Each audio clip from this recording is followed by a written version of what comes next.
Alright, this is part 2 of chemical transmission, and we're going to be talking about drugs. So, the first drug we're going to talk about is cocaine.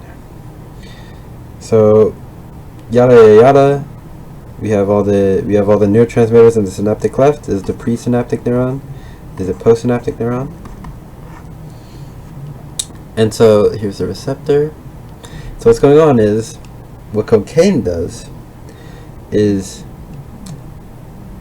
now there's a protein here, and what this protein does is it will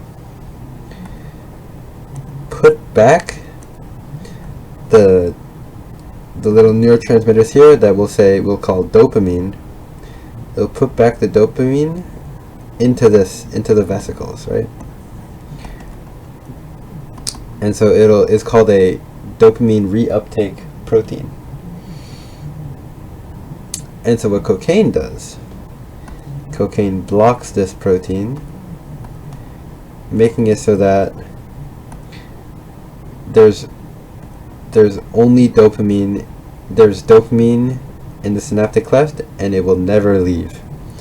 Meaning there's a higher chance for dopamine to bind onto this receptor, making you feel happy, you know? And so that's what makes it so addicting, is that because this receptor is working so hard, it notices how much dopamine is getting, and it creates another receptor, and so it's metabolizing the dopamine so much quicker, and so you lose the effects so fast. That's why you get so tolerant of it so fast.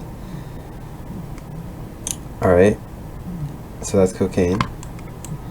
In another scenario where we have antidepressant meds,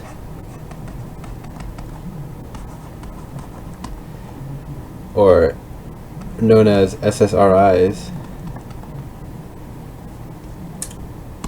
we have another set of neurotransmitters here, and we have a protein again, like the last one. Here we have serotonin as the neurotransmitter, and we have a serotonin reuptake protein, which again does the same job as the dopamine reuptake protein. And this receptor, what this does is, again, also feel good like dopamine. And so if none of these are getting put back, that means it has a higher chance of attaching to the receptor, similar to cocaine. And then we have lastly, or second to lastly rather, we have anti-anxiety meds, or I believe they're called benzodiazepines. Actually, yeah, benzodiazepines.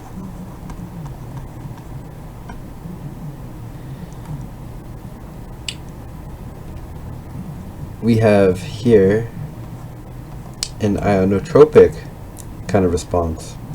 We have the neurotransmitters here is GABA, and so we have, typically GABA would bind onto this receptor,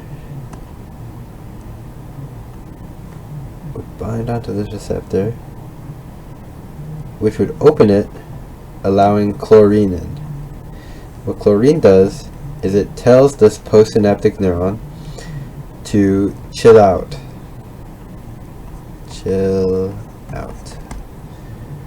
And so this is what GABA does, right? What the benzodiazepines do, let's do pink. What the benzodiazepines do is, say the person does not create enough GABA here or something, what benzos do is they act like GABA. So it's going to do the same thing as GABA.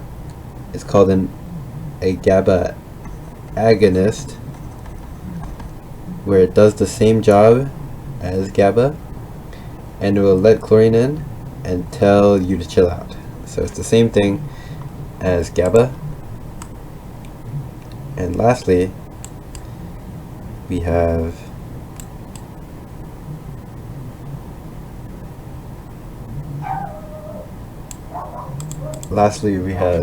opioids. So what opioids do in this little thing is, now we have a third neuron that's controlling this. So what's going on is, without this neuron, right, we would be flowing so much, like a hose even. So it's gonna be flowing, and this little whatever's going on here is going to be non-stop. What this third neuron here, or it's called an intermodulatory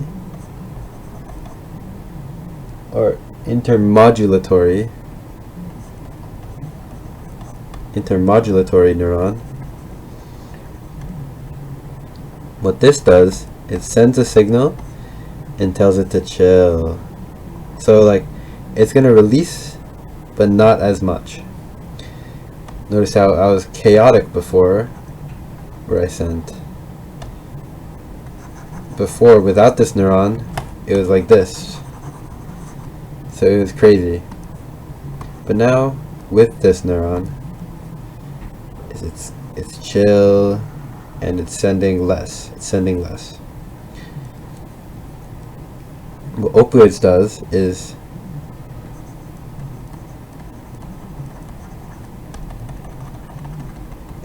pretend this is dopamine.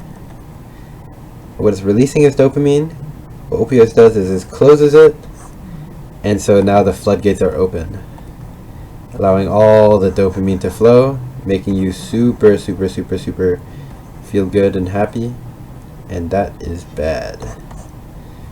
This is what drugs do. And this is my chemical transmission video, part 2.